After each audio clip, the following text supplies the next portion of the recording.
aujourd'hui, on vous l'avait promis, hein, il est arrivé, il s'est installé, il nous a emmené 2 caisses. Alors pour vous expliquer, voilà, on est super content. Alors c'est vrai qu'on se voit mal, hein, parce qu'avec l'ordinateur, hein, voilà.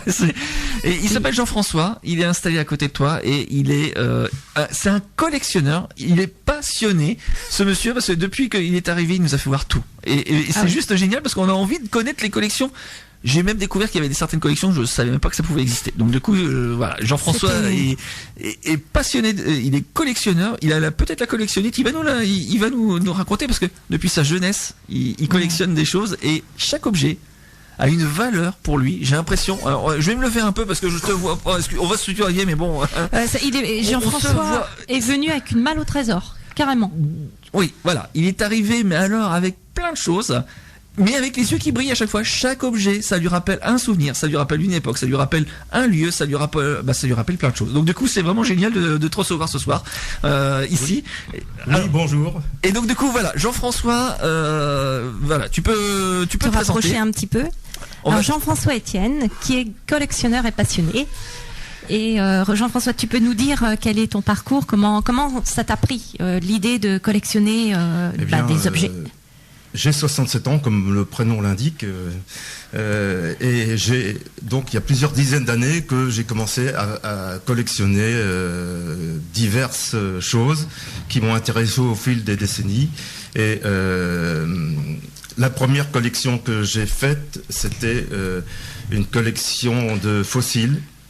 Et ça a été un véritable fil rouge. Ça a été un véritable fil rouge pour toi, tout au long de ta vie. Parce que depuis ton âge de 10 ans, tu connais. Ça a été ces premières pierres que tu as trouvées, qui t'a fait ouvrir les yeux sur ce genre de collection. Oui, j'ai eu la chance au lycée Victor Grignard de Cherbourg d'avoir une cour en sable coquillé, et dedans il y avait des petites soucoupes volantes, on va dire, des formes assez curieuses et qui m'ont intrigué, et j'ai commencé à les recueillir. Et par hasard au départ Par hasard, c'était le hasard qui a fait ça au départ, parce que ça t'a tiré l'œil par rapport à la forme, parce que par rapport à d'autres pierres, ça ressemblait pas du tout. On les a ici au studio, mais la curiosité, et c'est par hasard parce que ça permettait de gratter. C'était déjà une première fouille au trésor, quoi. Ah, c'était la recherche de trésors, quoi. Oui. Est-ce qu'il y avait des copains qui... Dans chaque collectionneur, il y a la volonté de trouver un trésor, quoi. On le sent, parce qu'en plus, quand tu nous as emmenés tout à l'heure, justement, on a discuté avec toi avant, mais chaque objet, ça te rappelle des souvenirs, ça te rappelle t'achètes pas les objets au hasard comme ça. Non.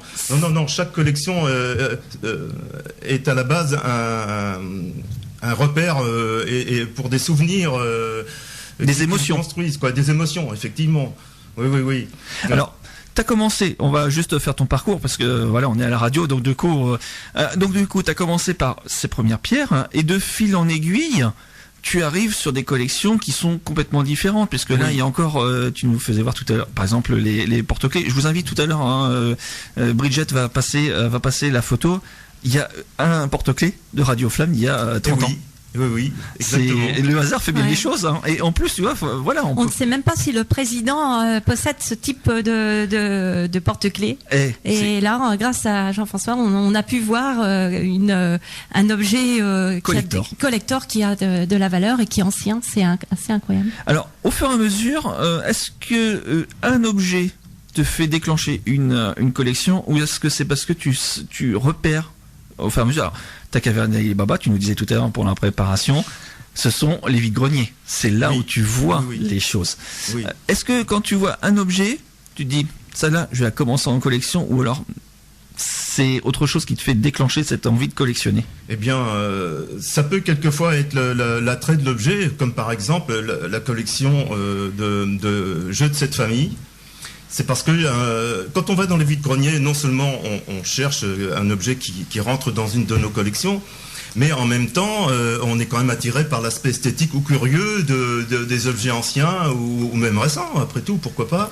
Et donc là, je suis tombé un jour sur un jeu de cette famille des années 40, et qui était, le dessin était très beau, hein, avec de belles couleurs, et en plus c'était typique de ces années-là, quoi. Hein. Donc du coup, tu repères un premier jeu un deuxième jeu, et là tu te dis, c'est bon, je vais faire une collection. Bien, oui, exactement. Et puis quand on est en vide-grenier, ça permet également de ne pas rentrer bredouille. Parce que quelquefois, quand on commence à avoir une collection élaborée, on a de plus en plus de mal à trouver des objets qui sont intéressants. Et donc, si on a une deuxième collection, voire une troisième collection, on est toujours content de revenir avec un petit trésor. Mais ça veut dire que tu es acheteur compulsif, hein. Non, je sais, non. Je sais me maîtriser. C'est-à-dire que j'y mets des petites sommes.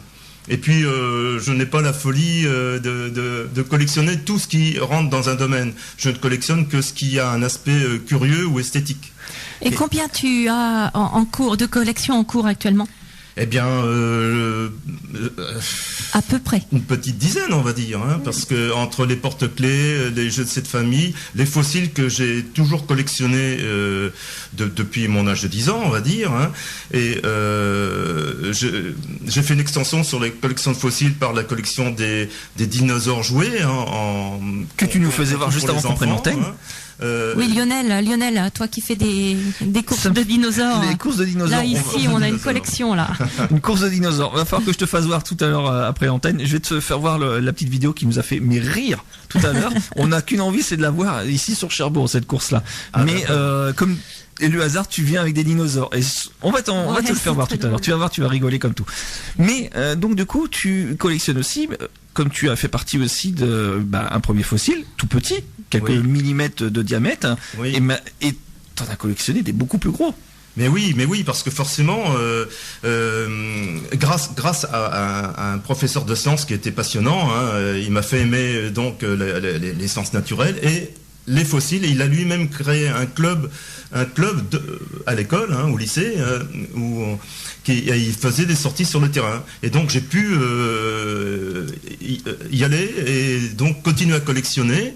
Un des premiers lieux où je suis allé, d'ailleurs, s'appelle Pont-aux-Étienne, pas loin d'ici, sur Sideville, je crois. Alors, raconte, Jean-François, parce que c'est trop drôle. Des trilobites, ce sont des arthropodes, enfin, comme des poux de bois, on va dire, hein. Ça ressemble ça en plus gros. Voilà. Et donc, du coup, c'est enfermé dans de la pierre, hein, mais il faut que tu repères. Enfin, comment ça se repère? Parce que. Il faut préparer les sorties, hein. Faut regarder les cartes géologiques, il faut étudier les livres. Il y a des guides géologiques, hein. Et ça permet de justement savoir s'il est possible d'en trouver ou pas, quoi, hein. Et ça, c'est une sacrée recherche au trésor. Mais le plus facile, c'est d'appartenir à un club. Dans la Manche, il y en a un actuellement, hein, c'est le club de Fréville Fossile, et donc ils font des sorties, ou alors ils peuvent même fouiller sur place parce qu'ils sont sur les lieux d'une ancienne carrière à Chaux, hein, à Fréville même, hein, qui est fermée depuis une trentaine d'années. Et donc voilà, on peut vraiment se faire plaisir en fouillant dans des différents sites comme ça. À Bobigny aussi, je pense. Oui, par exemple ici, pas loin, Bobigny, ou Vauville, il y a quand même quelques sites. La Manche n'est pas très riche en fossiles parce que c'est essentiellement du primaire. Donc les fossiles sont plus rares que dans le calcaire du secondaire, dans la plaine de Caen. Hein, où il y a même des sites dans la plaine de Caen qui ont donné le nom à des périodes géologiques comme le Bajocien par exemple. Ça vient de Bayeux et on peut y trouver dans l'olite ferrugineuse, un calcaire avec des toutes petites j'ai dit des petits grains, hein, et bien on peut y trouver beaucoup de fossiles type et d'ammonite par exemple, hein. Et donc du coup à 1 heure d'environ de chez nous, voilà, pour des collectionneurs ou pour des gens qui sont passionnés dans ce domaine-là, voilà, c'est possible, quoi. Ça c'est juste génial. Alors après on va parler aussi d'une autre collection, puisque j'ai vu tu les as ramenés ici au studio pour nous faire voir, hein. En même temps ça nous permettait de voir un peu comment tu étais, mais les porte-clés. Dans certaines années, c'était la folie, c'était l'objet publicitaire par excellence. Oui, c'est comme ça que, tous les enfants de cette époque-là, début des années 60 jusqu'à 68, on va dire, ont eu des porte-clés d'accrocher dans leur chambre parce qu'il y en avait dans tout, avec tout ce qu'on achetait. C'était un cadeau publicitaire énorme pour. Ah ouais. Oui, dans les barils de lessive, les paquets de chocolat au lait, en poudre. Tout se vendait avec des porte-clés. Alors, est-ce que justement dans les porte-clés, tu es sélectif? Est-ce que tu prends tout? Est-ce que tu prends certains? Ah non, bien sûr que non. Cette collection que j'ai commencé il y a une vingtaine d'années parce que je suis tombé sur un lot m'a fait retourner en enfance. Voilà, exactement. Et donc c'est comme ça que je m'y suis mis à les rechercher. Et dans les vide-greniers, on peut trouver des lots et fouiller ce qui nous intéresse. Moi, j'ai beaucoup de thèmes qui m'intéressent. À partir du moment où ils ont un aspect esthétique, où ils sont curieux. Voilà, c'est ça. Voilà, faut que ça t'appelle, toi. Faut vraiment que ça te fasse une lumière dans le cerveau en disant. Exactement. Ça là, j'aime bien. Exactement, parce que sinon, les porte-clés, on peut en avoir des milliers et des milliers, sans qu'ils aient un intérêt particulier. Peut-être, si on veut étudier un domaine particulier, parce qu'on va pouvoir retrouver des choses qui n'existent plus. Mais moi, je ne m'intéresse qu'aux choses, disons. Agréable à regarder, quoi. Et c'est lequel le porte-clés le plus particulier que tu possèdes dans ta collection? Le plus particulier, eh bien, le plus particulier, je vais peut-être dire celui que un porte-clés, une médaille, celle où sur le recto il y a une gravure du général de Gaulle, et de l'autre côté c'est marqué service d'action civique. Et le service d'action civique, c'est quand même un service qui était très particulier, un peu secret. Et je suis très étonné qu'ils aient fait un porte-clés. Il date de quelle époque? Quelle année alors? Des années 60, à la période du général. Donc c'est une petite découverte pour toi. Du coup, là, tu étais vraiment fier d'avoir trouvé ça. Parce que je pensais pas que ce genre de service allait avoir très particulier allait sortir son porte-clés pour le grand public, quoi. C'est étonnant. C'était en même temps pour eux, c'était ils avaient comme beaucoup de choses, c'était un article publicitaire comme un autre, quoi. Oui, mais je ne pense pas qu'ils avaient très envie de faire de la publicité. Est-ce que tu sais à combien d'exemplaires ça a été tiré, par exemple, ce type d'objet? C'est impossible à savoir. On ne peut pas savoir. Parce que les pièces, les numismates qui collectionnent les pièces, ils savent en général combien de pièces ont été sorties, tirées, diffusées, etc. Mais il faut dire aussi que les collections... Alors, tu as continué en plus ta collection avec ta fille. Tu étais venu avec des livres... particulier. Oui, parce qu'en faisant les vide-greniers, évidemment, on est toujours attiré par toutes choses qui font partie de notre vie, comme les livres. Moi, j'aime beaucoup les livres. Eh bien, je fouille toujours dans les livres aussi. Et donc, je suis tombé un jour sur un livre en relief ancien. Et il était tellement beau que on a eu envie de continuer à en chercher d'autres. J'en avais eu un quand j'étais tout petit, c'était Cendrillon. C'était un livre en relief à découpille, c'est-à-dire la page est découpée et quand on l'ouvre, ça se met en relief. Mais c'est chouette pour les enfants. Mais ce type de livre, c'est très très beau. Dans les années 40, c'était des livres qui étaient extrêmement précieux. Ça valait très cher, mais en même temps, c'était... Oui. Tout le monde n'avait pas forcément accès à du cinéma, à des accès à des loisirs comme cela. Donc le livre comme ça, c'était quand même, je dirais, le summum du livre. Oui, on peut dire ça, oui, effectivement. Je pense que pour les enfants. Oui. Pour les enfants, ça devait être un cadeau extraordinaire d'avoir ça dans les mains, en tout cas. Mais maintenant aussi, les livres, les pop-up peuvent être très chers, parce qu'il y en a des qui sont extraordinaires en relief. Il y a des pop-up sur Superman par exemple, qui font 5 cm d'épais, et quand on les déplie, c'est extraordinaire le nombre de reliefs qui apparaissent. Ouais, c'est vraiment une suite de tableaux qui est magnifique et extraordinaire, quoi. Oui. Et comment dirais-je, les pop-up ne sont pas faits, on appelle ça aussi les pop-up, parce que la plupart, quand on les ouvre, le relief saute. On le voit tout de suite. Mais on peut en trouver pour tous les âges maintenant. C'est ça qui est passionnant. Il y a des petites tirettes, des petites languettes à tirer, il y a des petites choses qu'on peut coulisser, il y a plein de choses. Oui, alors il y a des tas de types de façons de faire bouger les choses. Soit c'est un pop-up, alors à ce moment-là il bondit quand on l'ouvre, hein. Soit on peut l'animer soi-même par une petite tirette ou en faisant rouler des petites molettes sur le côté pour pouvoir faire bouger. Oui, et voilà, il y a différentes façons. C'est ça qui fait la richesse de la collection, c'est qu'il y a des tas de types d'animation dedans. Il peut même y avoir de la musique.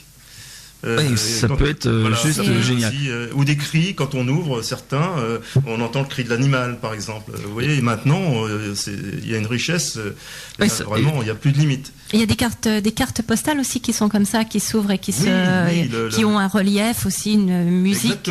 Exactement. Insérée à l'intérieur. Aussi maintenant des cartes postales, oui, ça se fait beaucoup aussi. Et tu connais le nom de toutes les collections que tu fais? Parce qu'il y a des noms un peu bizarres. Hein. Non, tu connais pas le nom de ce que tu collectionnes. Je connais simplement le nom pour les collectionneurs de porte-clés, c'est le Copo Cléphiliste. Voilà, c'est le seul que je connaisse. Oui, on a l'impression que c'est un cloporte qui. Ah bah si, Clopo. T'es vraiment gentil avec. Non, mais si vous nous entendez sur la page Facebook de Cool Afternoon, le duo, mettez vos commentaires. Et si vous avez des porte-clés, allez-y. Oui. Bah non, je suis pas sourde, pas encore. Non, mais c'est Copo. Copo. Copo, pas Clopo. Donc de coup, tu vois, c'était complètement. Bon, bah, allez, je te mets un peu de musique. Je te mets un peu de musique. On va se reposer un peu, comme ça, on va pouvoir aller voir un petit peu la collection. Et on va continuer notre petite conversation en compagnie de Jean-François, de façon à ce qu'on puisse justement continuer à parler un peu de la collection, parce que j'ai une question à te dire, mais j'ai envie de savoir si maintenant le fait qu'il y ait des collectionneurs, je vais dire entre guillemets professionnels, ça a changé un peu la donne et que maintenant il y a des gens qui se mettent à faire plus des objets en sachant que ça va être collectionné derrière. Voilà, donc on était, on s'est fait surprendre sur ce coup-là parce qu'on était en plein dans les collections de Jean-François. Donc du coup, c'est juste impressionnant parce que là il était en train de nous faire voir les pop-up entre autres. Il y a plein de photos, vous inquiétez pas. Oui, moi je vais les poster sur notre page Facebook. Bridget, Cool Afternoon, le duo. Va s'en charger. C'est qu'une partie de ce que tu as comme collection. C'était juste pour nous faire voir un petit peu ton univers. Oui, un échantillon. Un échantillon, un petit échantillon. Un petit échantillon, évidemment. Tu nous disais que tu avais 2 pièces chez toi qui étaient consacrées qu'à ça. C'est ça. Oui, j'ai la chance d'avoir une cave et donc j'ai aménagé 2 pièces de grandes pièces de ma cave pour pouvoir au moins en profiter et qu'elles ne restent pas rangées dans des cartons parce que d'abord on ne sait plus ce qu'on a et puis ça permet de les regarder. Tous les jours, tu passes dans ces pièces, tu regardes, comment ça se passe? Presque tous les jours, oui, bien sûr. Et tu as un inventaire? Ah non, j'ai pas d'inventaire. Non, ça serait trop difficile. Ça colle pas avec l'âme du chineur, parce que tu chines en fait. Oui, absolument. Et en même temps, j'ai envie de te poser la question, est-ce que tu connais la valeur de tes collections, ou est-ce que c'est vraiment le hasard et tu t'en fiches royalement? Ah oui, je m'en fiche royalement. C'est pour le plaisir de voir l'objet. Je sais que certains objets peuvent avoir de la valeur, hein, mais de toute façon, la valeur des objets, elle monte ou elle descend en fonction du temps. Ça fluctue au fur et à mesure. Par exemple, ma plus grosse collection actuellement, c'est une collection de figurines, hein, de petits soldats, de cow-boys indiens, Moyen Âge, etc. Mais ça, je dirais que ce sont des collections qui peuvent avoir de la valeur. Hein, chaque objet peut avoir de la valeur, mais c'est de moins en moins collectionné par les nouvelles générations. Hein. Alors, chacun ses attraits, hein. Les plus anciens ont joué avec des petites figurines quand ils étaient enfants, des soldats ou des cow-boys, des Indiens, avec les châteaux forts, on jouait avec des cyclistes par exemple, alors que maintenant, c'est plutôt du Lego ou bien... Les comics aussi, on a pas mal d'auditeurs qui nous écoutent, qui collectionnent les comics. Les comics, oui. C'est pas quelque chose qui t'a attiré je pense à Shodan, par exemple, parce que ce n'est pas ce que j'ai vraiment connu, quoi. Hein. Ouais. J'étais déjà un peu trop grand pour m'intéresser à ça. Hein. Et en même temps, est-ce que des fois tu revois des jouets que tu as connus en enfance et là tu te dis ça c'est quand j'étais petit j'y ai touché, maintenant je le collectionne? Oui, c'est ça, exactement. Et entre les deux tu l'as acheté peut-être? Oui, mais voilà, souvent la racine de la collection, c'est un objet qu'on a eu et que un jour on a l'opportunité d'en trouver d'autres. On se dit tilt, là, ça y est, j'ai envie de commencer à en avoir d'autres de plus en plus. Et parce que souvent c'est une frustration aussi qu'on a eu dans son enfance. On aurait aimé en avoir beaucoup plus. Et alors donc quand on est adulte, et surtout maintenant avec les moyens pour pouvoir d'en avoir. Voilà, c'est comme tu veux. Facile. Et il y a aussi des lieux un peu mythiques sur Cherbourg qui existaient à l'époque. Je pense à un bouquiniste, par exemple, une bouquiniste à Cherbourg, où les amateurs aimaient beaucoup se retrouver pour retrouver, par exemple, des BD, des livres, etc. Donc c'est vrai qu'il y a toute une époque où on se rendait, je vais le dire, c'est chez Madame Cochard, c'était chez Madame Cochard, mais c'est vrai que tu y as passé de longues journées là-bas. Oui, parce que j'ai beaucoup aimé lire les bandes dessinées, même si les parents de notre époque n'aimaient pas ça, considéraient que ce n'était pas de la lecture. Et donc on appelait ça des illustrés, et donc j'adorais ça, donc j'allais souvent acheter ces livres d'occasion. C'était un petit peu ton côté rebelle de l'époque. On peut pas dire ça, mais quand on est enfant, on n'est pas vraiment rebelle. Mais voilà, on n'écoute pas les parents, comme tous les enfants. Et donc du coup, je t'ai posé une question juste avant, Attic. C'était justement de savoir si maintenant il y a des fabricants qui commencent à lancer des collections volontairement parce qu'ils savent qu'il y a des gens derrière qui vont collectionner. Il y a quand même du répondant derrière. On sent qu'il y a de plus en plus de gens qui collectionnent. C'est aussi un retour, comme tu disais, c'est un retour en enfance aussi, plus ou moins. Et qui est favorisé par le fait qu'il y a beaucoup de vide-greniers et qu'on peut acheter aussi sur Internet. Ça a fait une explosion dans le domaine de la collection. Est-ce que de nos jours, pardon, excuse-moi Bridget, est-ce que maintenant une collection, ça se revend, ça se rachète, ça s'échange, comment ça se passe? Maintenant, il n'y a quasiment plus d'échange puisque c'est beaucoup plus facile d'acheter et de revendre sur Internet, par exemple, ou bien dans les vides-greniers. Et donc, malheureusement, c'est difficile de faire des échanges. Il y a encore un petit club à Cherbourg de collectionneurs qui se réunit tous les mois et qui font.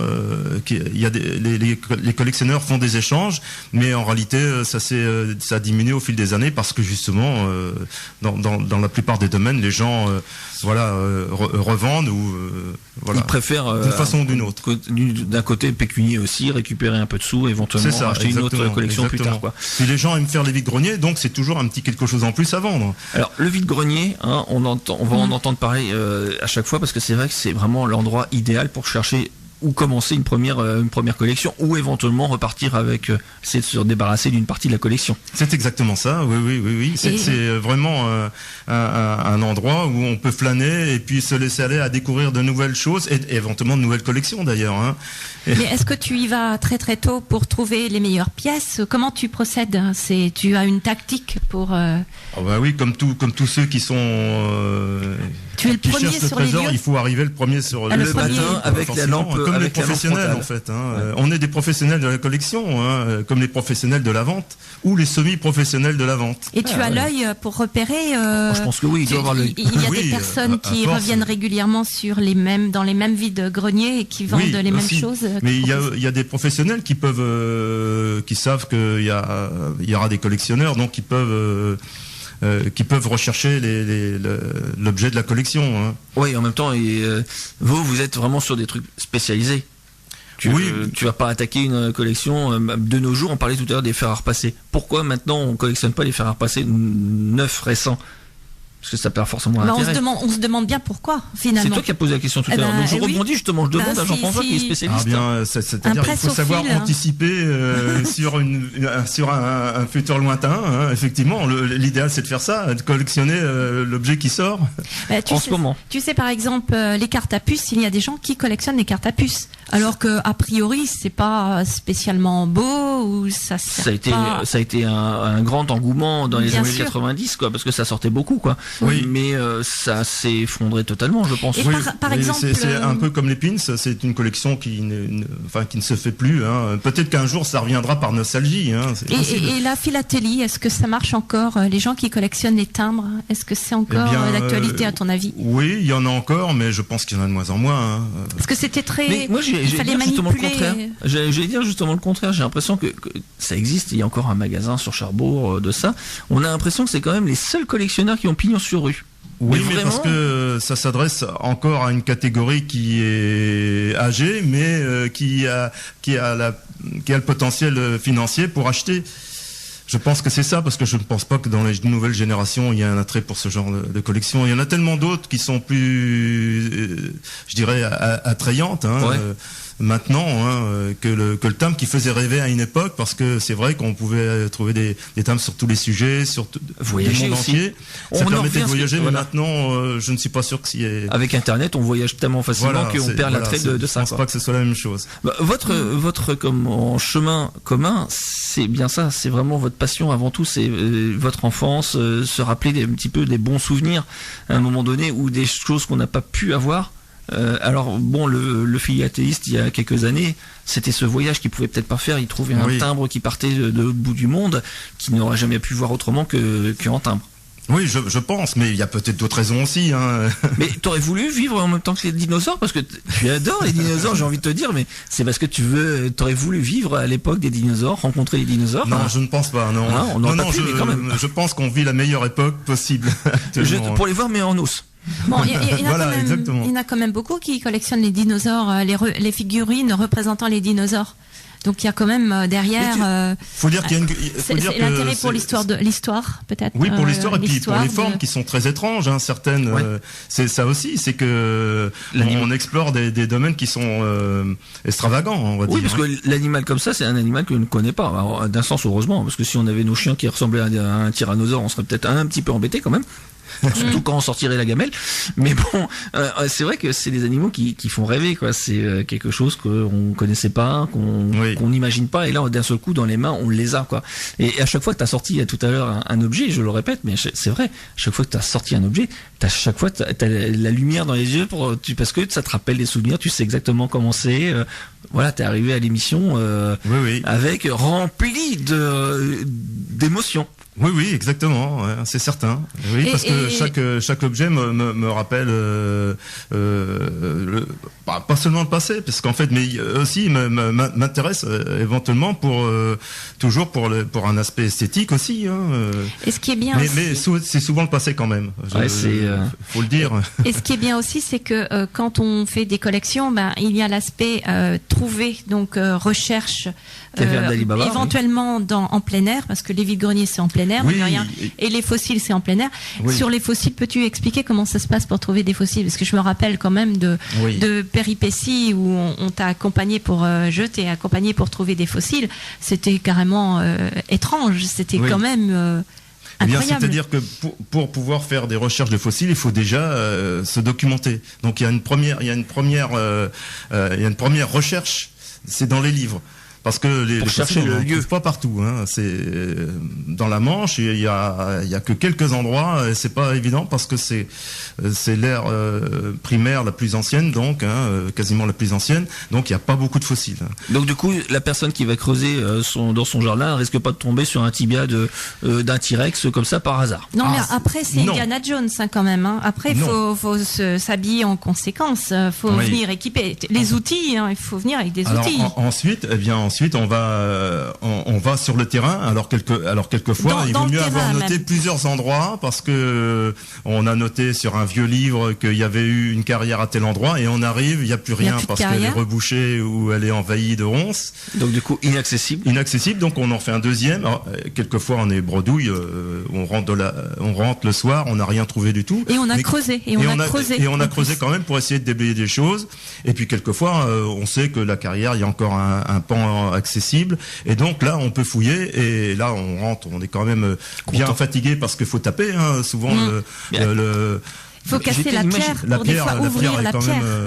J'étais persuadé que moi un fossile c'était des très profond. Non, mais là, avec une pelle, tu me dis qu'on peut en trouver donc à des distances sûrement pas très profondes. On peut en trouver sur le sol, hein, dans les déserts, par exemple, en Russie, il y a des sites où les fossiles apparaissent à l'œil nu, hein, puisque le vent a dégagé les ossements, hein, de la pierre qui était plus tendre. Et donc ça peut être être très très très accessible. C'est comme ça souvent qu'on fait les plus belles trouvailles, hein, dans des endroits où il y a peu de monde qui est passé, hein, par exemple dans ces endroits désertiques. Alors par rapport justement à ces fossiles, est-ce qu'il y a des fossiles qui valent plus cher que d'autres, les fossiles par exemple d'animaux qui sont peu connus? Eh bien, oui, il y a des fossiles qui sont vendus d'ailleurs chez Sotheby's ou autres les grandes maisons de vente. Voilà, c'est ça, aux enchères. Hein. Et il y a eu de grands dinosaures qui ont été complètement remontés, hein, qui ont été mis aux enchères, qui peuvent valoir 1 million d'euros ou peut-être plusieurs millions d'euros. Hein. Ah oui, donc il faut avoir un grand salon quand même avec pour avoir une hauteur sous plafond assez importante. Il y a des collectionneurs qui ont suffisamment de place pour le faire. Mais il peut y avoir des fossiles qui peuvent, même des fossiles beaucoup plus petits, quand ils sont parfaits, peuvent valoir ont une grande valeur parce que ils ont cet aspect extraordinaire. Hein. C'est par contre, t'achètes un T-Rex comme ça à taille réelle, t'évites d'avoir un chien, parce que si un jour t'es pas là et qu'il te mange les osos, t'es pas forcément très content. Et t'imagines, tu fais tomber carrément le squelette. Après, il faut que tu recomposes pièce par pièce, os par os. C'est Docteur Maboul avant même la fin de la journée. Quoi. Moi, j'ai une question, c'est par rapport parce que je pense bijoux. Hein, je suis femme, hein, donc je représente toute la gente féminine des auditrices. Je pense à certains fossiles qui sont beaux et qui peuvent être montés en bijoux. Par exemple, la plaque de Ré, la dent de requin, etc. Oui, exactement. Peux-tu m'expliquer, parce que moi je sais que j'en ai, donc en plus c'est toi qui me l'as offert. Mais on en trouve plein dans le commerce, etc. Mais c'est si facile d'en récupérer, ou comment c'est possible? Parce que ça doit être quand même assez rare. C'est quelque chose qui est ancien, qui a été recherché, trouvé. Mais par exemple, les dents de requin, on les trouve dans du sable tertiaire, dans des régions où le sable est exploité. Donc il est assez facile par endroit. C'est par endroit seulement. Il est assez facile de les recueillir parce qu'ils sont foncés. Et le sable est clair. Parce qu'il y a du commerce. C'est comme ça que vous allez récupérer assez facilement, ou peut-être qu'il y a des gens qui exploitent. Qui exploitent ça, parce qu'il y a du commerce avec ça. Simplement des dents de requin. Hein. Oui. Mais et les plaques de Ré, c'est quand même assez petit. Oui, mais c'est pareil. La couleur est différente du sable, et donc on peut les recueillir assez facilement. Mais il y a aussi de belles ammonites qui sont soit pyriteuses et donc très très brillantes, soit avec de la comment dirais-je de la nacre. Alors les petites ammonites nacrées sont souvent montées comme des bijoux en pendentif. C'est joli, c'est très joli. Mais alors c'est pareil, il y a des endroits, ce sont des endroits rares, mais ça peut être exploité au moment. Et puis dans des pays, ça peut être assez fréquent dans certains pays étrangers. Hein. En France, il y a plus la possibilité. Hein. Mais justement, quand tu pars en voyage, par exemple, tu pars à l'étranger ou quoi que ce soit, est-ce que ça t'arrive de regarder quand même des endroits pour essayer de trouver peut-être des objets de la collection, mais qui viennent pas de France, quelque chose qui soit un peu plus rare? Oui, en ce qui concerne les fossiles, je suis allé en vacances en République tchèque il y a une dizaine d'années. Et il y avait un site très connu pour les fossiles de l'ère primaire, les trilobites de Bohême, en Bohême. C'est très connu, il y a des livres qui sortent parce que il y a différentes espèces qu'on trouve que là-bas, et puis il y a un grand nombre d'espèces là-bas. Et donc je suis allé sur le terrain pour fouiller, et j'en ai j'ai pas eu la chance de trouver de très belles choses, mais j'en ai acheté un tout petit peu quand même. Et puis j'ai recueilli quelques morceaux quand même moi-même. Voilà, et avec le plaisir de justement d'avoir fait la fouille. Sur un endroit mythique. Mais ouais, et en même temps, faut pas ramener trop lourd parce que ça fait un peu trop lourd dans le. Non. Bon. Oui, tu reviens avec un sac à dos plein. Excusez-moi, j'ai mon T-Rex qui me suit là. Donc du coup, on va finir cette émission. Malheureusement, il y a quand même une fin à toute bonne chose. En tout cas, Jean-François, merci beaucoup d'être passé ici à l'émission. C'était un plaisir. Ouais, c'était bien. Et donc du coup, la prochaine fois, on refera une émission mais plus longue et comme ça, on continuera à causer ensemble de ça et je pense qu'on pourra en parler très longtemps. Si vous voulez, entendu. Et voilà, mais en tout cas, si tu veux faire un petit coucou à quelqu'un ou quoi que ce soit, vas-y. Oui, je vais pas faire un petit coucou à quelqu'un, je voudrais simplement faire un petit appel. Je recherche, comme je suis collectionneur, je recherche toujours de nouveaux objets dans le thème de mes collections. Et par exemple, les figurines comme les cow-boys indiens ou soldats de Moyen-Âge ou autres, je serais intéressé si des personnes pouvaient m'en échanger ou m'en vendre. Voilà. Et dis-moi une question. Alors, ça se passera par la page Facebook de Cool Afternoon. Oui. Le duo, on servira pour le relais. Et il n'y a pas un salon où vous exposez tous là et là on aurait dans une grande salle plein d'exposants qui sont des collectionneurs comme toi. Mais il y a un salon de la collection à Cherbourg, une fois par an. Dans la salle de Chantraine. D'accord. Mais c'est essentiellement des collectionneurs de timbres ou de fèves ou voilà. Ouais, basique. Ou de bandes dessinées. Enfin voilà, il y a assez peu de collections particulières. D'accord. Ah bah écoute, peut-être que si un jour tu t'y déplaces, n'hésite pas à nous prévenir de façon à ce qu'on puisse aller te voir et faire la promotion ici sur la radio. D'accord, entendu. Ça marche, hein? Ok. En tout cas, merci beaucoup. Radio Flamme 90.6 FM. Radioflamme.com